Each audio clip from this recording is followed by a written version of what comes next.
ছাত্রছাত্রীদের কথা চিন্তা করে আমরা হুবহু গল্পগুলি পাঠ করে শুনিয়েছি। গল্পের মধ্যে কোনো রকম পরিবর্তন আমরা করিনি। আজ আমরা পাঠ করে শোনাচ্ছি বনফুলের শ্রীপতি সামন্ত। ট্রেনে অসম্ভব ভিড়। তিল ধারণের স্থান হয়তো আছে, কিন্তু মনুষ্য ধারণের সত্যই স্থানাভাব। তৃতীয় শ্রেণীতে লোক ঝুলিতেছে, মধ্যম শ্রেণীতে গাদাগাদি, এমনকি দ্বিতীয় শ্রেণীরও সমস্ত বার্থগুলি অধিকৃত। কেবল প্রথম শ্রেণীটি খালি বলা চলে। সেখানেও সাহেবী পোশাক পরিহিত একটি ভদ্রলোক বসিয়া আছেন। একটি স্টেশনে গাড়ি থামিয়াছে। রাত্রি ৮টা হইবে। শ্রীপতি সামন্ত সমস্ত প্ল্যাটফর্মময় ছোটাছুটি করিয়া বেড়াইলেন, কোথাও উঠিতে পর্যন্ত পারিলেন না। অথচ তিনি দৃঢ় প্রতিজ্ঞ যে ঘুমাইয়া যাইবেন। টিকিট তৃতীয় শ্রেণীর। সকলে নেপোলিয়ন নহেন, সামন্ত মহাশয় তো নহেনই, সুতরাং তাহার দ্বারা এ অসম্ভব সম্ভব হইল না। বার কয়েক ছোটাছুটি করিয়া অদ্য এই ট্রেন যোগে তৃতীয় শ্রেণীতে ঘুমাইয়া ঘুমাইয়া কলিকাতা যাওয়ার আশা সামন্ত মহাশয়কে অবশেষে ছাড়িতে হইল।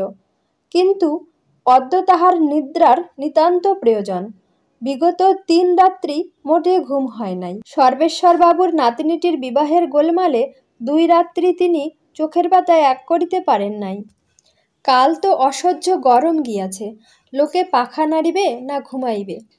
স্খলমান চশমাটা সামলাইয়া সামন্ত মহাশয় সহসা কুলিটাকে বলিলেন, ওরে দাঁড়া।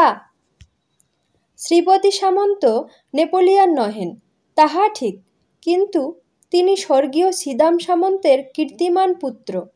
যে ছিদাম সামন্তের প্রতিভার গুণগান এখনও ছেলেবুড়ো সকলেই করিয়া থাকে। শ্রীপতি সামন্ত থমকিয়া দাঁড়াইয়া গেলেন। বিদ্যুৎ চমকের মতো একটা বুদ্ধি মাথায় খেলিয়া গেল। গার্ডের সহিত কথোপকথন নিরত, কাপড় কোট টুপি পরিহিত ছোটবাবুর নিকট হাত কচলাইতে কচলাইতে সামন্ত মহাশয় বলিলেন, ট্রেনে তো আজ্ঞে চড়াই দায় হুজুর, যদি অনুমতি করেন এই ১ পাশটায় আমি চড়ে পড়ি। বলিয়া সামন্ত মহাশয় প্রথম শ্রেণীর সংলগ্ন ভৃত্যের কামরাটির দিকে অঙ্গুলি নির্দেশ করিলেন। স্টেশনের ছোটবাবুটি এই নিতান্ত ভারতীয় বৃদ্ধের স্পর্ধায় প্রথমটা হতভম্ব হইয়া পরে অনুকম্পান্বিত হইলেন। ভাবিলেন, মূর্খ লোক, হয়তো বুঝিতে পারেন নাই, তাই বলিলেন, ওটা যে ফাস্ট ক্লাস গো। ফাস্ট ক্লাস চেনেন না? এতটা মূর্খ অবশ্য সামন্ত মহাশয় নহেন। তিনি বিনীতভাবে আবার বলিলেন, আজ্ঞে ওটাতে নয়, এইটের কথা আমি বলছি। এটাতে তো গদিমদি কিছুই নাই। যদি হুজুর দয়া করেন, আমি বুড়ো মানুষ, গরিব লোক, আমার শরীরটাও খারাপ। বিশ্বাস করুন হুজুর, ৩ রাত্রি ঘুম হয় নাই। প্রথম শ্রেণীর যাত্রীটি জানালা দিয়া মুখ বাহির করিয়াছিলেন। তাহার মুখের এক প্রান্ত হইতে একটি ধূমায়মান পাইপ ঝুলিতেছিল। সামন্ত ছোটবাবুর সংবাদ তিনি উপভোগ করিতেছিলেন। সামন্ত মহাশয় বাহ্যদৃশ্যে অবশ্য মনোহর নহে। পরনে একটি আধময়লা থান, খালি গা, পায়ে ধূলি ধূসরিত একজোড়া দেশি মুচির তৈয়ারি চটি, চোখে তির্যকভাবে বসানো কাঁচফাটা চশমার ফ্রেম নিকেলের, এবং তাছাড়াও ডান দিকের ডান্ডাটা নাই, সেদিকে সুতা বাঁধা। সামন্ত মহাশয়ের ঘাড়টি ঈষৎ বাঁকা, চক্ষু দুইটি রক্তাভ, চোখের পাতা নাই। চোখ দুইটি দেখিলে কিন্তু লোকটির প্রতি শ্রদ্ধা হয়। লোলচর্ম নির্লোম মুখখানি বিনয় গদগদ, মাথায় টাক, বর্ণ নাতি ফর্সা কালো, হাতে থেলো হুকা। ছোটবাবু বলিলেন, এই সাহেবকে বলো, ওর এই চাকরের জন্য এ কামরাটা আলাদা করা আছে। উনি যদি আপত্তি না করেন, আমার আর আপত্তি কি। প্রথম শ্রেণীর যাত্রীটি সাহেবী পোশাক পরিহিত হইলেও বাঙালি, কিন্তু মাথা নাড়িয়া পাইপ চিবাইয়া তিনি উত্তর দিলেন, that cannot be, I cannot allow. Samanta মহাশয় করজোড়ে বলিলেন, আমিও তো হুজুরের চাকরি, চাকর ছাড়া আর কি। অনুমতি যদি করেন দয়া করে। এই বৃদ্ধের সহিত বাকবিতণ্ডা করিয়া সময় নষ্ট করিতে সাহেবের আর প্রবৃত্তি হইল না। তিনি সপাইপ মুন্ড ভিতরে টানিয়া লইয়া ইলেকট্রিক পাখাটা ফুল ফোর্সে খুলিয়া দিলেন। ঢং ঢং করিয়া গাড়ি ছাড়িবার প্রথম ঘণ্টা হইল। সামন্ত মহাশয় অসহায়ভাবে আর একবার তৃতীয় শ্রেণীগুলির দিকে চাহিলেন। পায়দানে পর্যন্ত লোক ঝুলিতেছে, উহারই মধ্যে শেষে ঢুকিতে হইবে। অথচ সামন্ত মতি স্থির করিয়া ফেলিলেন। শুনলেন হুজুর, এটাতেই চললাম আমি, কুরুকে পাঠিয়ে দেন, ভাড়াটা আমি দিয়ে দিচ্ছি। ওরে আন আন, এটাতেই আন সব। ওহে কালীকিঙ্কর, শ্যামাপদ কোথায়? বাঞ্ছা, ও বাঞ্ছা, এদিকে, এইখানে চড়াও সব। হৈ হৈ শব্দে কালীকিঙ্কর, শ্যামাপদ, বাঞ্ছা, কয়েক বোঝা শালপাতা, এক বান্ডিল খালি বস্তা, 2 হাঁড়ি গুড়, একটা তরমুজ, একটা বটি, একটা ছিপ, 2টা প্রকাণ্ড ঝুড়িতে নানাবিধ ছোট বড় বোচকা ও পুটুলি ও 1 টিন ঘি সমেত সামন্ত মহাশয়কে ফার্স্ট ক্লাসেই তুলিয়া দিল। কালীকিঙ্কর ও শ্যামাপদ পদধূলি লইয়া নামিয়া গেল। সামন্ত মহাশয় হাসিয়া পাঞ্ছাকে বলিলেন, তুই তাহলে ওই পাশের কামরাটায় থাক গিয়ে, তোরই মজা হলো রে। তামাক টিকে সব গুছিয়ে রাখ। বাঞ্ছা নামিয়া পাশের কামরায় চলিল। ট্রেন ছাড়িয়া দিল। থেলো হুকাটায় একটা টান দিয়া ঘরঘরায়মান কপটাকে সশব্দে বাহির নিক্ষেপ করিয়া সামন্ত মহাশয় সাহেবকে লক্ষ্য করিয়া বলিলেন, ঘুমটা হওয়া আজ নিতান্ত প্রয়োজন হুজুর।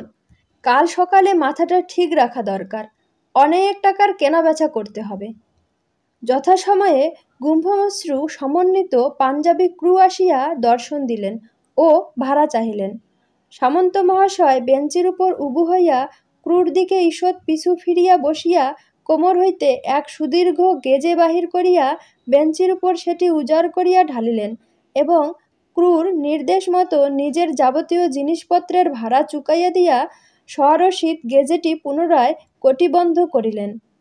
যদি কেহ গনিয়া দেখিতে পাইত সামন্ত মহাশয়ের গেজেতে খুচরা টাকা ছাড়া 10,000 টাকার নোটই রহিয়াছে। তাহার পর পাঞ্জাবি ক্রু বাঙালি সাহেবটির দিকে ফিরিয়া বলিলেন, your ticket please. My ticket is in my suitcase, please take my word for it. I can't punch your word, my duty is to punch tickets. অবশেষে দেখা গেল বাঙালি সাহেবটির নিকট দেশলাই পাইপটি ও একটি সিনেমা সাপ্তাহিক ছাড়া আর কিছুই নাই। বচসা বাঁধিল।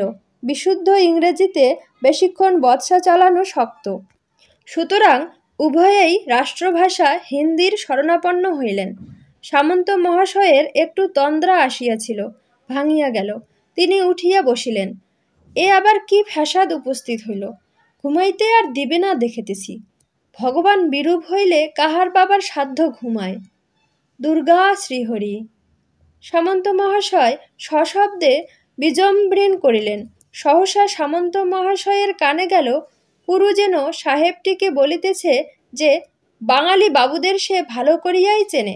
সুতরাং সামন্ত মহাশয়ের চুলহীন ভ্রুযুগল কুঞ্চিত হইল। তিনি আবার উবু হইয়া বসিয়া কোমর হইতে গেজে বাহির করিলেন।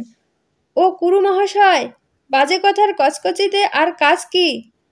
কটা টাকা লাগবে বলুন, আমি দিয়ে দিই। ঘুমটা আমার হওয়া আজ নিতান্ত দরকার। যাহা 52 তাহা 53। সাহেব ও ক্রু উভয়েই বিস্মিত হইলেন। বলে কি? সামন্ত মহাশয় কিন্তু সমস্ত ভাড়াটা মিটাইয়া দিলেন এবং সাহেবকে বলিলেন, আপনি তো হুজুর কলকাতা যাচ্ছেন, আমার গদিতে টাকাটা জমা দেবেন সুবিধা মতো। এই বলিয়া তিনি ঠিকানা দিলেন। তাহার পর ক্রুর দিকে ফিরিয়া মাথা ঝাঁকিয়া সামন্ত মহাশয় রাষ্ট্রভাষায় বলিলেন, কটা বাঙালি আপ দেখা হয়, জাত তুলকে গালাগালি দেওয়া এ কোন দেশি ভদ্রতা রে বাবু! দুর্গা শ্রীহরি, দুর্গা শ্রীহরি, দুর্গা শ্রীহরি। সামন্ত মহাশয় আবার বেঞ্চে লম্বমান হইলেন। বাঙালি সাহেবটি সামন্ত মহাশয়ের গদিতে টাকাটা ফেরত দিয়েছিল কিনা জানি না, কিন্তু সমস্ত পথটা তিনি আর পাইপ ধরাইতে সাহস করিলেন না।